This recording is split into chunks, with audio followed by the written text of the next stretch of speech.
Paz e bem para todos. Essa é mais uma live em preparação para o podcast que vai ao ar logo mais às 8 da noite, o último da série do Velho Chico Vive. Então, nós queremos convidar a todos a se fazerem presente com a gente aqui. O podcast é do Velho Chico Vive. Então, todos estão convidados a ouvir os 2 episódios que já foram ao ar, os 2 episódios, esse episódio de hoje que vai ao ar hoje. Então todo mundo está convidado. Hoje a gente tem um convidado super especial, é o Roberto Malvezzi, um artista, um cantor e poeta do Rio São Francisco, inclusive chegou aqui. Boa noite, Roberto, paz e bem. Boa noite, Frei, você me ouve bem? Super bem. Então tá bom. Pois eu estou falando aqui para o pessoal, Roberto, que nós vamos ter uma conversa hoje, né, com você. Você é o nosso convidado de hoje para falar desse podcast de hoje, que é um encerramento desses 3 podcasts, né, esses 2 que já foram lançados. Quem não conseguiu ouvir ainda, pode ouvir, pode acessar através dos aplicativos de música, né, o Deezer, o Spotify e o SoundCloud. Para quem quer ouvir o de hoje, né, pode acompanhar ao vivo pelo site da Web Rádio Santo Antônio e pelos aplicativos no aparelho celular. Para quem tem o Android, pode baixar o próprio aplicativo da Web Rádio, e para quem tem o iPhone, pode baixar o aplicativo Radiosnet, e lá você vai poder acessar, você pesquisa, né, Web Rádio Santo Antônio. Então, o nosso convidado de hoje, para falar um pouco da sua experiência, da sua vivência na luta, e essa experiência afetiva com o Rio, é o Roberto Malvezzi. Eu vou pedir para que ele se apresente para nós, né, e dê a saudação inicial e se apresente para nós. Não, Frei, o pessoal que está acompanhando, eu sou Roberto Malvezzi, Cogó, e eu moro em Juazeiro da Bahia, aqui pertinho do Rio São Francisco, uns 200, 300 metros, mais ou menos. E eu estou aqui na região há 40 anos. Eu vim para cá quando Dom José Rodrigues era bispo daqui, e houve a relocação da barragem de Sobradinho, 4 cidades, né? E eu vim para fazer uma experiência de uns 2 ou 3 anos, ajudar naquele momento que tinha a população relocada, e acabei ficando. Então, estou até hoje. E, bom, faço essa luta das comunidades, essa luta social ambiental na diocese, mas também tive muitos anos na coordenação da Pastoral da Terra, da Pastoral dos Pescadores, numa equipe do Conselho Episcopal Latino-Americano, CELAM, de Terra, Água e Meio Ambiente. Participo dessas campanhas da Fraternidade Ecológica, da água, dos biomas, ali na CNBB, nas pastorais sociais. E participei do Sínodo para a Amazônia o ano passado, graças a Deus, né? E o nosso bispo agora é um franciscano, é o Frei Beto. Então a gente está tudo em casa aqui. Pois que bom, sinta-se acolhido por todos nós, viu, Roberto? E já lançar a primeira pergunta, não é? Você falou toda essa vivência e experiência com os movimentos sociais e os movimentos de pastorais sociais, não é, dentro da igreja. Eu queria lhe perguntar, né, como que a gente pode ver esse olhar da igreja para as questões ambientais? Então, tempos atrás, no tempo que a gente começou essa questão, eu sou um dos que trabalha nisso há mais de 40 anos, né? Então, você tinha a repercussão desse tipo de visão, de incorporar essa questão ambiental também na luta social, como uma dimensão de evangelização. Você tinha isso mais nas igrejas locais. Nós, na Igreja do Brasil, já temos essa visão desde o ano de 79, lembra disso, né? Primeira campanha da fraternidade, nossa sobre a questão ecológica foi em 79, né? E depois vieram muitas outras. Então, no chão, na luta aqui do sertão, por água, pelo Rio São Francisco, pela Caatinga, na Amazônia, tal, essas lutas tinham. Agora, isso ser assimilado e assumido pelo magistério em Roma, isso levou mais tempo, né? Você tinha citações, mas quando chega então o Papa Francisco, eu lembro bem disso porque nós estávamos na Semana Social Brasileira anterior, que era há uns 5 anos atrás, e a gente estava concluindo aquela Semana Social quando o Papa Francisco chegou. Eu lembro que nós mandamos do Brasil uma carta ao Papa Francisco pedindo que a igreja se manifestasse sobre a questão ambiental, porque era se manifestar sobre a criação, sobre o dom de Deus para todos nós. Bom, a gente ficou depois sabendo que foi entregue a carta, Dom Leonardo teve lá, levou essa carta, o Papa Francisco pediu para entregar para o cardeal Turkson, e se sabia que alguma coisa estava para acontecer, né? Certamente não foi só o nosso apelo, certamente já tinha muitos apelos, tinha a visão também do Papa Francisco. Então veio a Laudato Si, né? Aí com a Laudato Si tudo muda, porque então a igreja incorpora oficialmente tudo aquilo que a gente discutia no chão e nas bases como magistério oficial. Então, se antes eu citava autores, se antes eu citava algum raciocínio que eu fazia, hoje em dia ficou mais fácil, porque eu citar o Papa Francisco disse isso, está na Laudato Si. Aí já tem o argumento da autoridade, né? Então a gente se sente mais empoderado, fortalecido.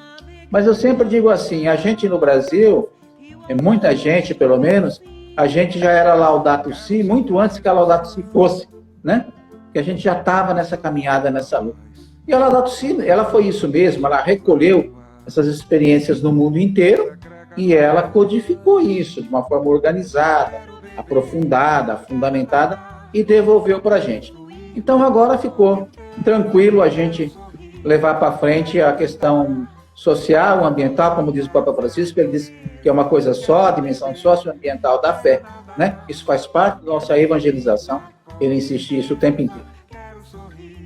É interessante, Roberto, porque ontem eu entrevistava o Padre Luciano e ele colocava justamente essa questão, né, de que a palavra do Papa, né, sobretudo na encíclica Laudato Si, e também já experimentando um pouco do que tem na Fratelli Tutti, é uma palavra que estimula a luta, né, nos ajuda a lutar e, de alguma forma, nos sustenta, nos indicando que esse é o caminho, né, para a vivência do Evangelho, para a experiência do Evangelho.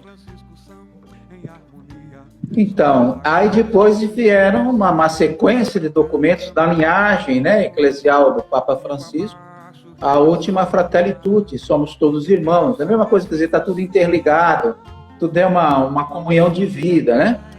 E aí a gente tem um pioneiro nisso tudo, né, que se chamava Francisco de Assis, um homem que viveu há, sei lá, quantos anos? 800 anos atrás, 900, né, que Francisco viveu, já tinha essa leitura, e naquele tempo não tinha a questão ecológica que nós temos hoje, né? Então, Francisco não é à toa que é uma figura que ficou na história da humanidade, muito além da Igreja Católica, porque ele é o primeiro a perceber essa fraternidade universal por intuição, né? Ele não tinha isso cientificamente na mão, mas por intuição ele percebeu. Hoje a ciência comprova que a vida é toda interligada, toda entrelaçada, somos todos interdependentes, inclusive nós seres humanos. Somos parte dessa criação e desse conjunto da vida, dessa comunidade de vida. Você falou para a gente que participou do Sínodo da Amazônia, né? Primeiro eu queria perguntar, antes de qualquer outra pergunta, perguntar dessa experiência, né? O que é que foi, né? O que é que significou essa experiência da igreja que foi o Sínodo da Amazônia? Então, eu estava a convite da própria CNBB, quando foi fundada a Rede Eclesial Panamazônica, a REPAM, 2014 para 2015, eu fui convidado para fazer parte da equipe como uma espécie de olho de fora, né? Porque eu não vivo na Amazônia, eu vivo no Nordeste. E então nós fizemos, quando saiu lá o Laudato Si, 15 ou 16 seminários pela Amazônia afora, dialogando a Laudato Si com a realidade amazônica. Esse era o propósito. Quando a gente estava nesse processo dos seminários, o Papa Francisco foi a Puerto Maldonado, no Peru, e ele então convoca o Sínodo para a Amazônia, lá no meio da floresta.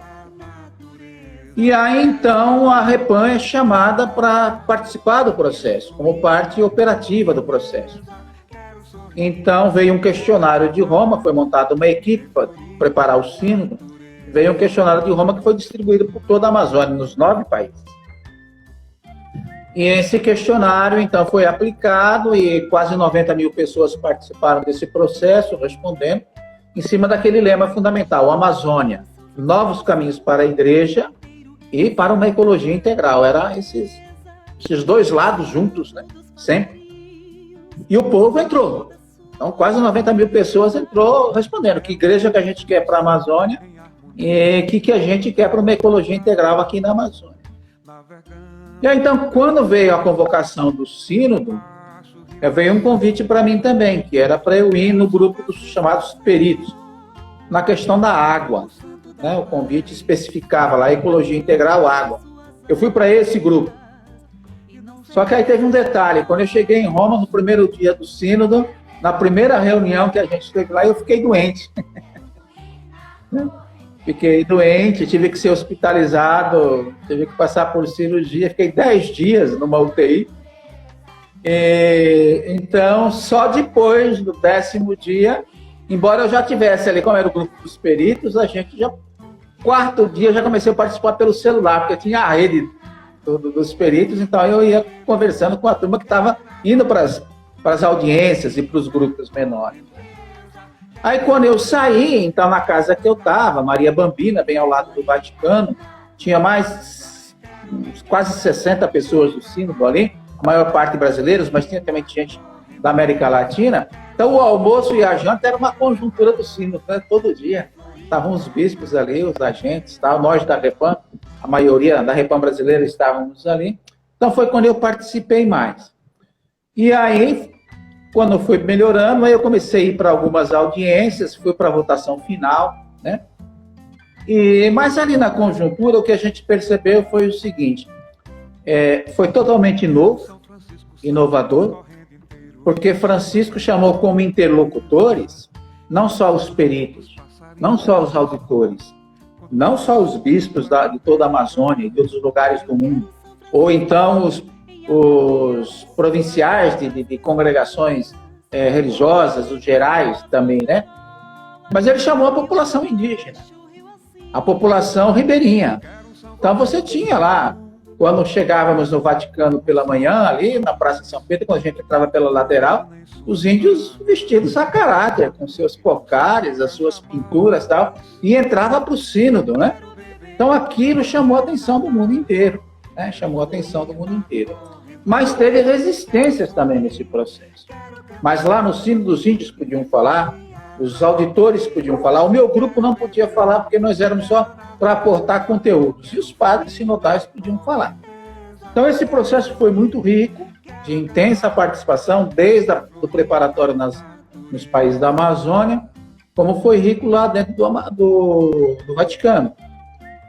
Quando saiu o documento final, esse dia eu fui, era lido número por número, são 140 números mais ou menos do documento, e os que votavam tinha 30 segundos para pensar se aprovava ou não, apertava uma campainha lá, se você queria ou não aprovar aquilo.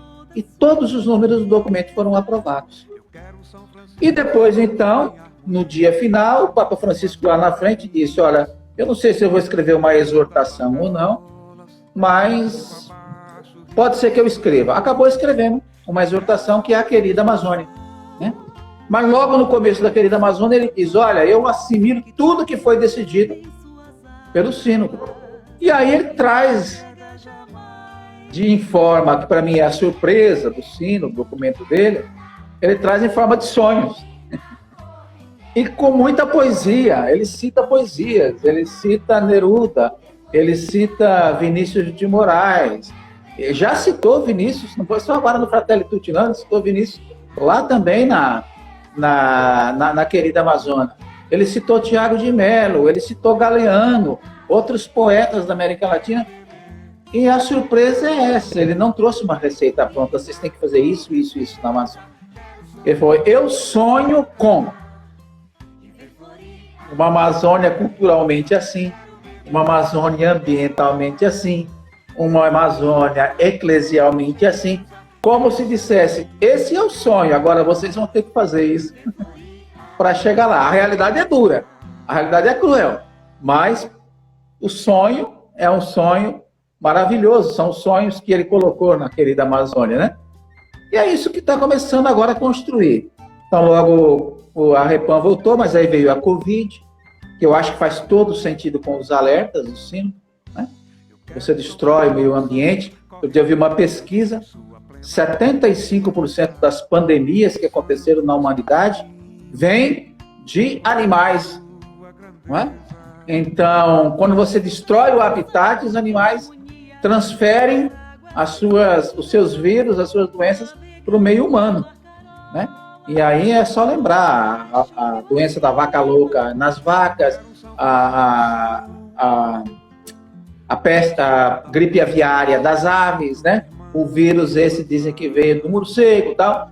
Então, todo esse processo de destruição do meio ambiente, ele vai gerar consequências para a humanidade, é isso que se alerta, e é isso que se sonha com uma ecologia integral e uma igreja com a cara daquela Amazônia ali, encarnada, e levando as lutas do povo para frente. Um pouquinho isso, um resumo. Uhum. É interessante porque o pessoal que está ouvindo a gente pode se perguntar, né? Mas o tema do podcast é o Rio São Francisco, né? E aí é justamente o link que a gente quer fazer agora, né? Tem um verbo criado, né, que já está muito popular, né, entre nós, que é o verbo amazonizar. Então, acho que a pergunta sobre esse sínodo da Amazônia e esses sonhos que o Papa Francisco coloca, os sonhos que ele tem e que com certeza muitos de nós partilhamos desse sonho, para uma Amazônia, né, para a questão social na Amazônia, para a questão ambiental na Amazônia. E falando desse verbo amazonizar, né, amazonizar a nossa realidade, amazonizar a realidade do Velho Chico, o que é que significaria para a gente, Roberto, na nossa realidade aqui no Nordeste, falando especialmente do Rio São Francisco, do nosso querido Velho Chico, esse amazonizar, né? Ele precisa acontecer aqui também? Então, eu acho essa questão muito interessante, porque normalmente o pessoal diz assim, mas eu vivo no Nordeste, eu vivo no Centro-Oeste, eu vivo no Rio Grande do Sul, eu vivo... o que eu tenho a ver com a Amazônia, né? Então, uma das minhas insistências e contribuições no sínodo, no documento, era sempre insistir nisso, na dádiva que a Amazônia é para fora da Amazônia. A Amazônia ela não é só um bem para o povo amazônida, dos 9 países da Amazônia, que são 34 milhões de pessoas que vivem na Amazônia. Quem acha que ali é um deserto não entendeu a Amazônia até hoje. São 34 milhões de pessoas. Mas a Amazônia ela não serve só. Tem gente que fala serviços, mas eu prefiro a expressão dádiva, dom, porque é natural, é gratuito, né? A Amazônia, então, ela tem 4 ou 5 dádivas para o resto do Brasil e da América Latina, que é fundamental para nós, que sem a Amazônia a gente não tem. Primeiro, o ciclo das águas, né? Essa confirmação ela é recente, mas como é que acontece o ciclo das águas no território brasileiro? Na maior parte do território brasileiro. Você tem a evaporação na linha do Equador, que é onde o sol bate mais. O vento empurra essas águas, essa água evaporada para cima da Amazônia, começa a chover. E aí os cientistas nunca entendiam por que começa a chover e, em vez da chuva ficar mais fraca, a chuva fica mais forte. E ela desce na direção, então, do centro-oeste, de Goiás, do Mato Grosso, passa por São Paulo, Paraná, Santa Catarina, Rio Grande do Sul, Buenos Aires, né? E, inclusive, Assunção, no Paraguai. Então, o que é que tem? Se nos outros lugares do mundo, quando chega nessa latitude, o que você tem é deserto, né? Você tem o deserto do Atacama, do lado do Chile, você tem o deserto da Austrália, na mesma latitude lá na Austrália, você tem o deserto da Namíbia, na África. Então, a questão era essa, por que chove? Aí o pessoal foi entender. Quer dizer, as árvores da Amazônia, elas suam, elas transpiram, ela pega água lá no chão, puxa pelo caule e evapora pelas folhas. E tem árvore, como a samaúma, que eu conheci lá agora, uma árvore gigantesca, que você olha para cima, você quase não vê a copa dela. A samaúma chega a colocar 1.000 litros de água por dia na atmosfera. 1 metro cúbico de água. São bilhões de árvores. Bilhões de árvores. Então aí o vento empurra, vai na direção dos Andes, chega nos Andes, não passa porque a montanha é alta, aí ela volta chovendo no centro-oeste, abastece o Urucuia, que é um dos aquíferos do Planalto Central, abastece o Bambuí, e o Bambuí e o Urucuia são os aquíferos que abastecem São Francisco, né? Então, só tem São Francisco se tiver a Amazônia. E se tiver cerrado para armazenar essas águas. Se você não tiver a Amazônia na origem, não tiver o cerrado para armazenar, você não tem São Francisco. Ele é um rio totalmente dependente desse processo. Então, eu quando falo aqui do Nordeste de amazonizar, eu digo, eu dependo desse bioma para poder ter São Francisco. Mas não é só isso. Você depende também daquela biodiversidade imensa, né? Que você tem fármacos, remédios, essências, né? Sem falar daquilo que virou praxe hoje em dia, do guaraná, do açaí, né? E de tantos produtos que já são amazônicos.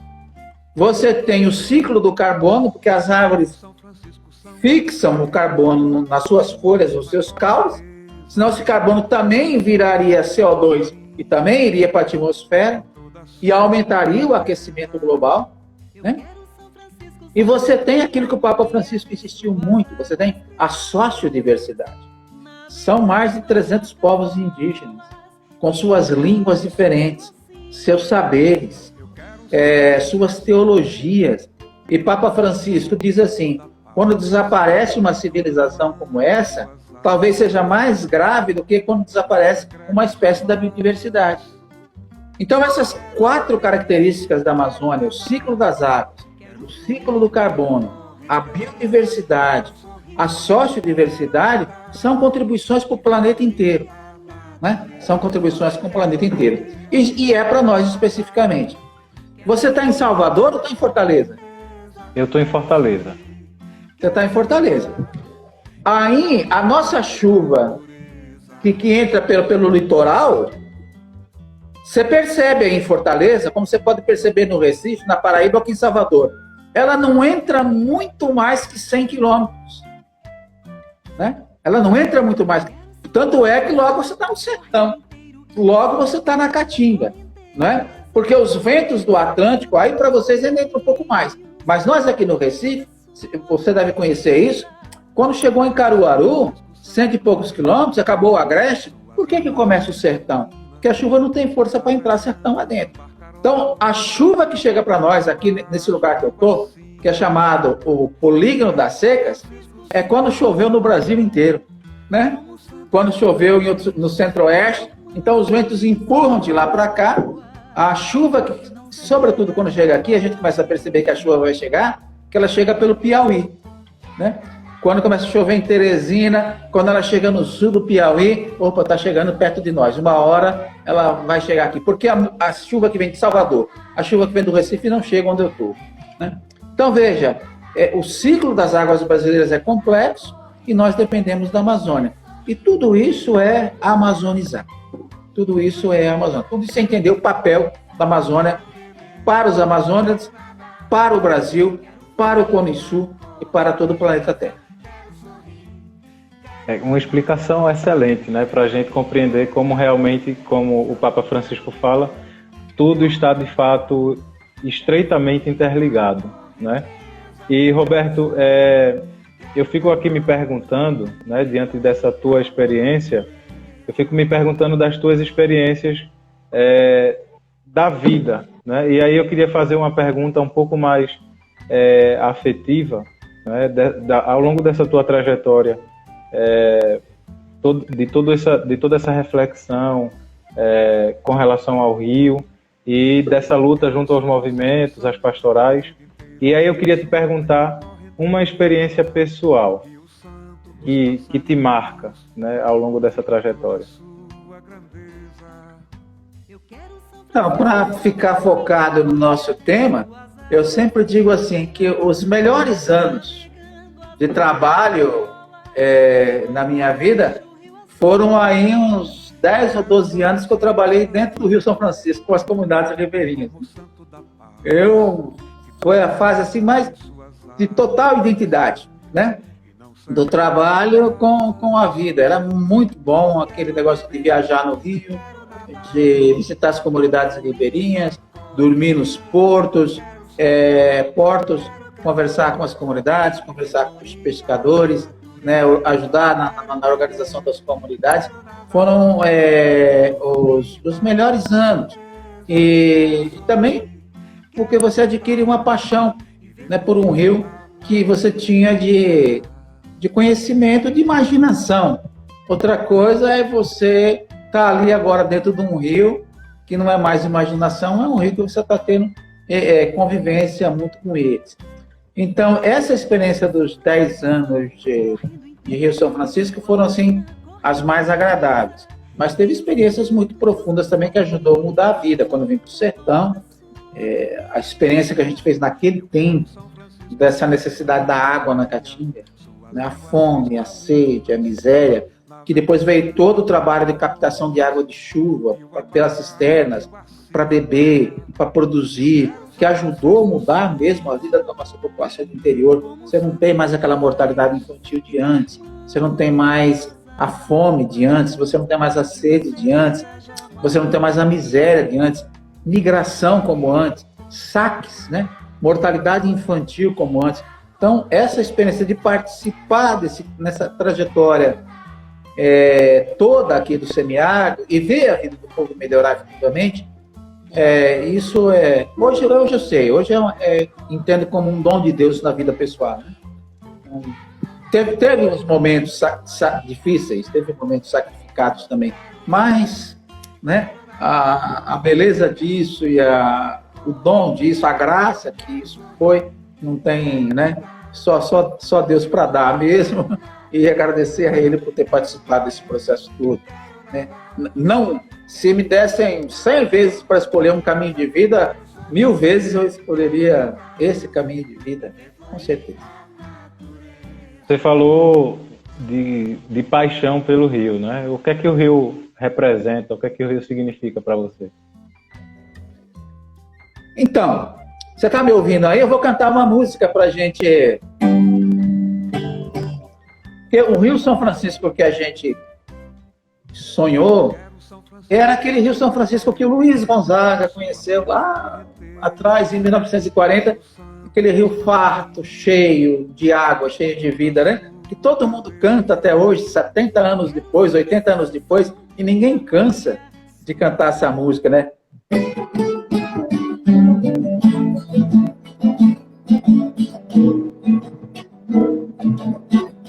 Riacho do navio, corre pro Pajeú, Rio Pajeú vai despejar no São Francisco, Rio São Francisco vai bater no meio do mar.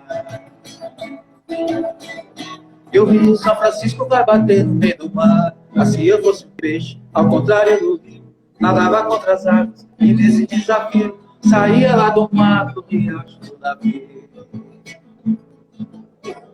Eu ia direitinho pro riacho do navio, rever o meu brejinho, fazer umas caçadas, era pegar de boa, andar nas vaquejadas do Miralson, no Chucalho, acordar com a passada. Sem rádio, sem notícia da terra civilizada. Sem rádio, sem notícia da terra civilizada. Riacho do navio, corre pro Pajeú.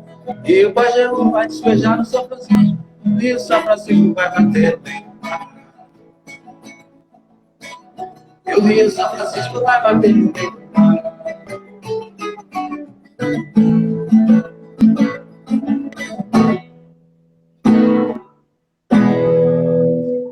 E aí o Frei Luiz, né, que você conhece bem, quando no ano de 92 ele desceu o São Francisco, ele fez um baiãozinho para cantar com as comunidades durante um ano. E em cima de um verso de Guimarães Rosa, né? Meu Rio de São Francisco, nessa grande turvação, vim te dar um gole d'água e pedir tua benção. Então já não era mais o rio de Luiz Gonzaga, já não era mais aquele rio da fartura que ia bater no meio do mar. Aliás, o pessoal lá na Forja de São Francisco disse que hoje o mar entra no São Francisco, né? Salgou a água. Esse ano tá mais... Choveu muito, então tá com mais água, mas a seca volta. Nós ficamos 10 anos aqui com o rio muito baixo. Então, o Frei Luiz fez esse verso aqui, né? Que é o que a gente... que é a realidade contemporânea desse rio.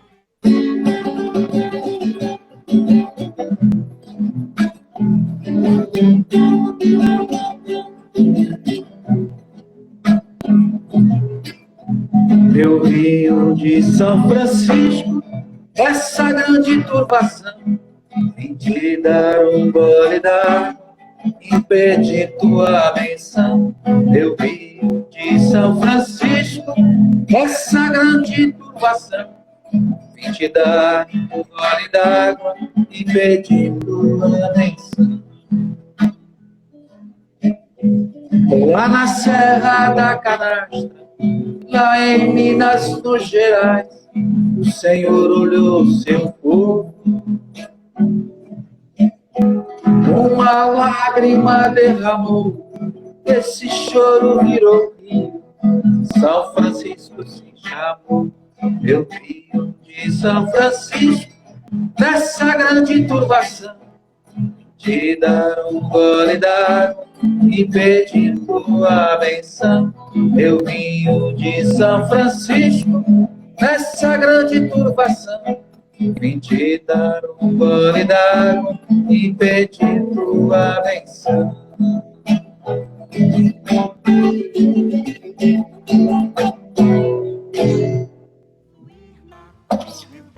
Então, a realidade hoje é outra, né? Rio extremamente agredido, extremamente degradado. Se falou em fazer a revitalização não veio, até porque a revitalização de um rio é muito complexa, né? Mas eu acho que o sonho está plantado, né? A profecia da revitalização está plantada. E o rio, por enquanto, está vivo. Então, enquanto tem vida, a esperança existe. Esse podcast de hoje, né, é um podcast para celebrar a esperança, né?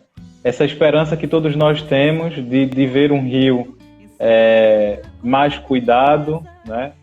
Um rio mais abundante para todos e um rio que seja usado da melhor forma, da forma que respeite o rio, que respeite as vidas que estão ali ao seu redor, né? Então, é importante lembrar isso, né? Porque acho que essa cantoria nos enche de um sentimento bom, né? E esse podcast de hoje tem essa intenção. Hoje a gente vai contar com a participação do nosso querido Dom Mauro, né? Que se intitula de Missionário da Canastra, né? Vai estar lá falando com a gente no podcast. E aí a gente reforça para todo mundo, né? Que quem quiser acompanhar, pode acompanhar pelo site da Web Rádio, pelo aplicativo da Web Rádio para quem tem celular Android. E para quem tem o iPhone, é só baixar o aplicativo Rádiosnet e você vai poder acompanhar pesquisando, né, pela Web Rádio Santo Antônio. Mas a gente ainda tem um tempinho de conversa e eu queria lhe perguntar agora, Roberto, o que você pensa com relação dessa série de podcast, né? A gente tem perguntado para o pessoal, os outros entrevistados nos outros dias, né? Eu perguntei justamente isso, né? Como que eles achavam que esse podcast pode contribuir nessa luta de preservação, nessa luta de cuidado com o rio, né?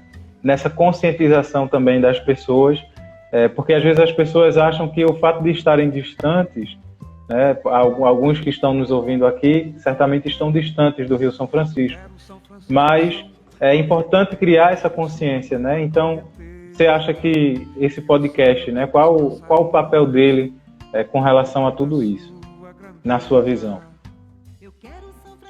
Não, porque a gente tem que adquirir essa consciência de que tudo está interligado, não é? Não é que se você morre no Rio São Francisco, isso não vai acontecer nada para ninguém. Vamos lembrar só um detalhe: grande parte da energia elétrica que vai para o Ceará, que vai para o Pernambuco, que vai para o Nordeste, é do São Francisco. Agora nós estamos nos amparando em outras matrizes energéticas, como a solar, a eólica, mas por enquanto o São Francisco é a base disso. A transposição está acontecendo. Nós queríamos a transposição das águas de forma diferente, por pequenas adutoras, abastecendo os municípios, não uma grande obra, mais voltada para a empresa, para a indústria, para o agronegócio. Mas, de qualquer forma, muita gente vai começar a beber dessa água na Paraíba, no Ceará, no Pernambuco. Não sei se vai chegar no Rio Grande do Norte. Já que começou a fazer, então que se faça agora, que se conclua de uma forma bem feita, né? Então, o nosso destino enquanto país está entrelaçado nesse todo, que começa no nosso ciclo das águas, que começa na Amazônia. Os cientistas já disseram que se você tirar a Amazônia, vai ficar uma faixa muito estreitinha de vida possível no território brasileiro, que é exclusivamente a faixa litorânea, né? Então, talvez você vai ter ali a chuva que cai em Fortaleza, a chuva que cai no Recife, vindo e entrando em 50 quilômetros, 60 quilômetros adentro do território. Depois você tem o deserto. Então, essa consciência do todo, da interligação, é que o Papa Francisco está pedindo da gente, exigindo da gente, e nos desafiando, né? Então, quando você faz um podcast como esse, eu entendo dessa forma, uma comunhão geral de estudo, de aprofundamento, né? Eu estou observando aqui que o pessoal lá de Campo Alegre de Lourdes, onde eu morei quando eu fui chegar aqui, a água do São Francisco chegou lá agora. São 120 quilômetros de distância. Uma adutora que levou a água de São Francisco. Está na bacia do São Francisco, mas está longe, né? Então não tinha. Quando eu fui morar lá, a gente não tinha água. Lá não tem rio, lá não tem fonte, né? É só a água da chuva. Agora que chegou, então, a água do São Francisco. Então, essa compreensão do todo, da interligação do todo, é isso que faz a gente se irmanar. E é isso que faz a gente, então, né, eu parabenizo vocês, né, por vocês colocarem. Vocês são franciscanos mesmo, né? É isso mesmo?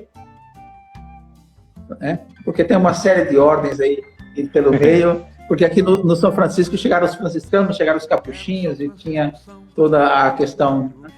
Essa questão dos franciscanos, e hoje em dia se fala nessa revolução franciscana e jesuíta, não é?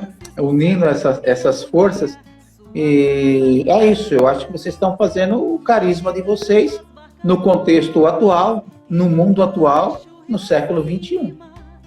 Vejo isso com bons olhos e com naturalidade. Quando eu te perguntei sobre as experiências vividas, né, você chegou a relatar de que houveram algumas experiências muito ruins, né? E aí eu queria te perguntar uma experiência dessa, né? Alguma dessa experiência ruim que você experimentou, né? Nessa experiência ao longo dessa história, para depois fazer uma outra pergunta, mas vamos ouvir essa primeiro. Eu acho que as experiências ruins que a gente teve foi toda a experiência mais do sofrimento humano que era a região na década de 80, né? O pessoal lá de Campo Alegre sabe do que eu estou falando. Quando chegou em 82, 83, teve aquilo que eles chamam lá de uma grande seca. E a única água que tinha lá era a água do Barreiro, que é essa água da chuva armazenada ali naquele buraco no chão, né? Mas até essa água secou. Então as famílias saíam desesperadas, as mulheres, né? Caminhavam légua para buscar um balde de lama, que nem era um balde de água. Aí depois veio a mortalidade infantil, aí veio as migrações, o pessoal enchia ônibus e ia embora. Até que um dia a população entrou na cidade, umas 5.000 pessoas, e foi feito um saque, né? As pessoas foram para os armazéns públicos, guardavam essas merendas e saquearam. Mas era pura necessidade. Então, esse sofrimento da população, você nunca mais esquece, né? Porque eram as pessoas que você conhecia, as pessoas das comunidades, e que você conhece até hoje. Tem gente que está viva até hoje. A geração que está aí é a geração de filhos, de netos daquela população. Então, esse sofrimento e a exploração política da fome, da sede, é das piores coisas que eu vi na minha vida. E tinha isso, né? Você barganhar voto por um pipa d'água, barganhar voto por uma cesta básica, isso era de uma crueldade imensa, né? Não vou dizer que não exista ainda, mas não é mais naquele nível de fenômeno social como tinha naquele tempo. Mas isso a gente não esquece mais. Ô Roberto, diante das realidades que às vezes a gente fica olhando e às vezes nos faltam esperança, né? E eu lhe pergunto, o nosso podcast hoje vai ser sobre a esperança, né? Vai ser uma verdadeira celebração ao Rio São Francisco. E a temática da esperança vai estar muito forte hoje. Então eu lhe pergunto, né, diante de toda essa realidade, dessas ameaças que a gente foi refletindo ao longo dessa série de podcast, como ter esperança? Olha, essa é uma questão que se fala muito hoje em dia, né? Da gente manter a esperança. E eu acho que a gente precisa de uma esperança mais profunda, né?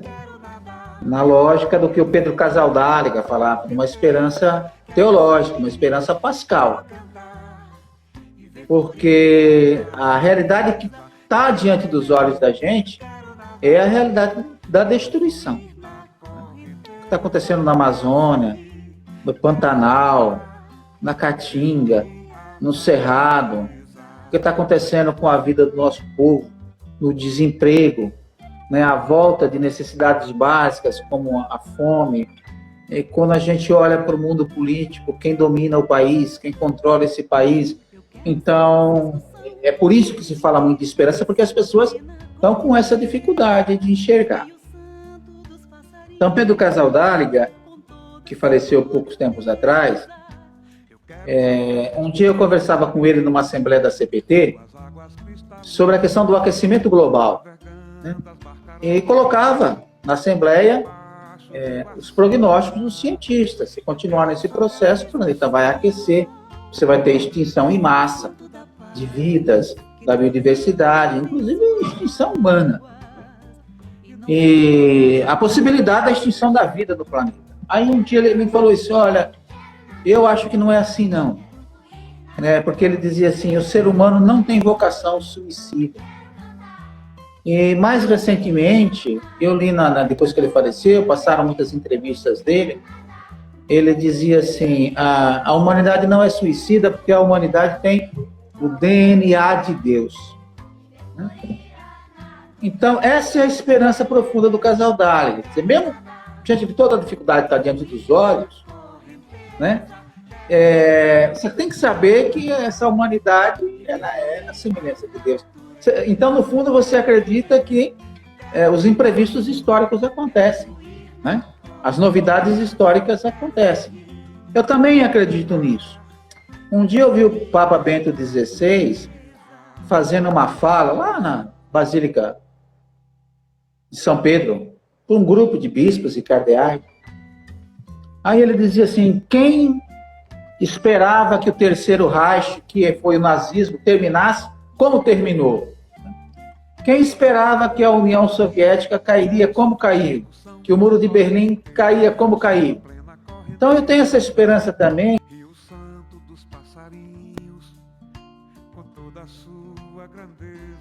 Esses tempos, a gente tem novidade na Bolívia, com a volta do povo, nas suas esperanças.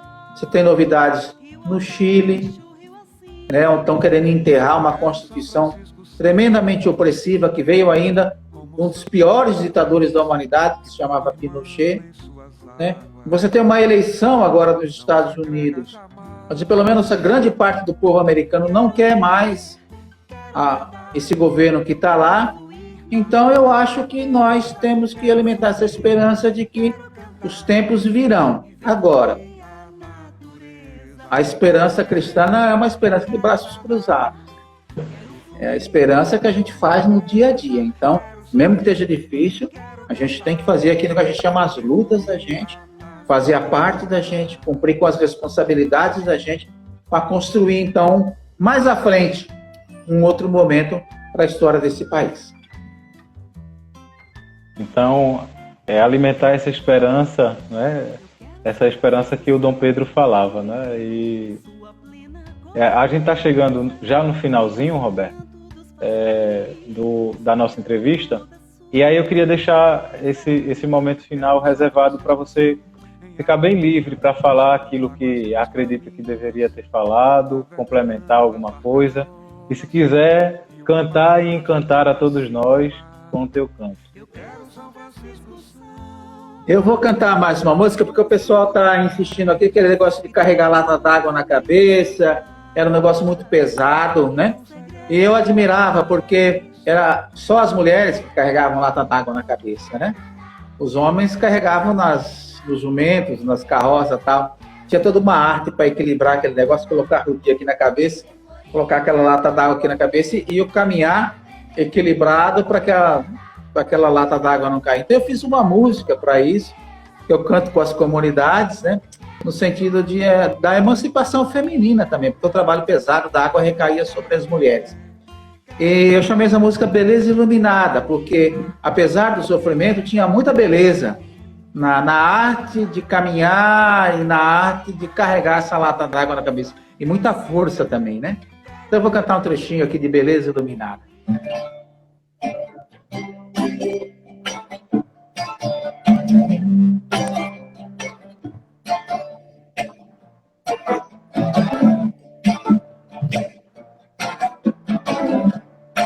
Eu tô falando da beleza iluminada que no sertão das fez com jeito de menina. De madrugada ela segue pela estrada, caminhando com leveza, feita uma bailarina. Nesse cenário que contém rara beleza, a lata d'água se equilibra na cabeça e a menina segue esguia e retilínea, juntando a delicadeza com a força feminina.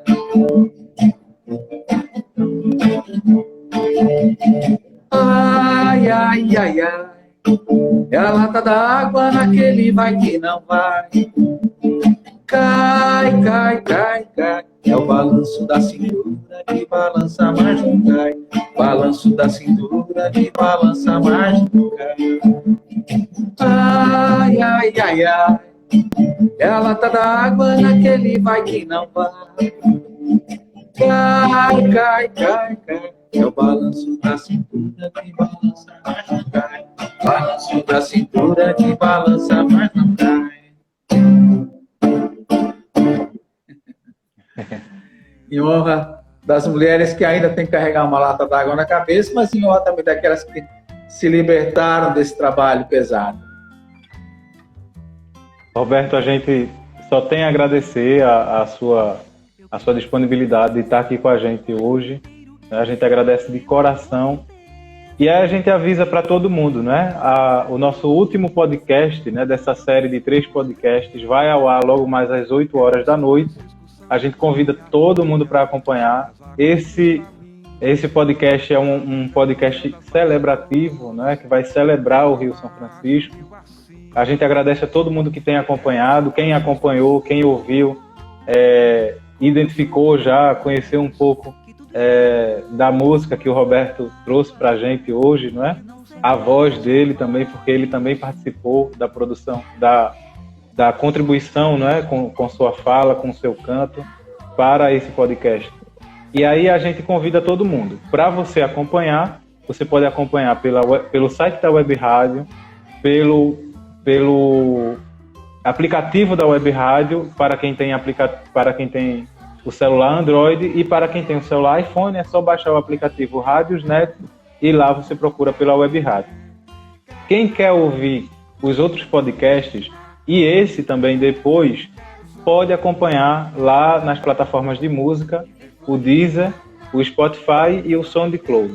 E aí você vai poder acompanhar, e está sendo muito bonito, né, essa experiência. A gente tem ouvido muita gente falar de forma muito positiva, né, dessa experiência desse podcast, porque é um podcast que fala da vida das pessoas, que fala da experiência de pessoas que talvez não fosse esse podcast, nunca dariam entrevista para ninguém, nunca seriam procurados, né? Então, de alguma forma, essa série acaba dando voz a muitas pessoas que talvez poderiam correr o risco de passar sem ter essa voz, e são vozes importantes que nós precisamos ouvi-las, que tem muito a dizer a cada um de nós.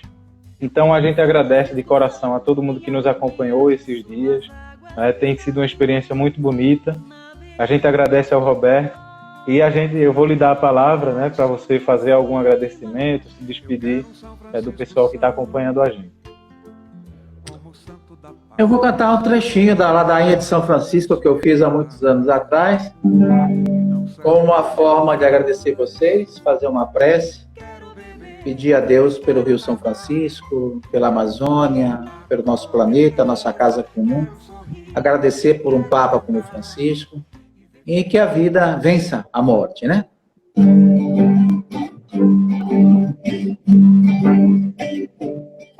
Irmão dos pequeninos, rogai por nós. Irmão dos esquecidos, rogai por nós. Irmão dos peregrinos, rogai por nós. Das meninas e meninos, rogai por nós. Rogai por nós. Rogai por nós, rogai por nós, ó São Francisco, rogai por nós. Irmão da Mãe Terra, rogai por nós. Das flores sem defesa, rogai por nós. Da poesia e da beleza, rogai por nós. Das flores sem defesa, rogai por nós. Rogai por nós. Rogai por nós. Rogai por nós, ó São Francisco. Rogai por nós.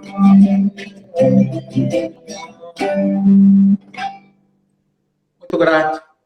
Paz e bem. Paz e bem a todos, e que São Francisco rogue por nós, rogue pelo nosso querido velho Chico, e rogue também pelo nosso podcast que vai ao ar logo mais às 8 horas. Esperamos todos em sintonia acompanhando a gente. Roberto, muito obrigado. Deus lhe pague, e a gente se encontra nos caminhos da vida. Paz e bem. Obrigado, Frei. Um grande abraço para você e para toda a comunidade e todo mundo que nos acompanhou aqui hoje. Muito obrigado. Valeu. Obrigado.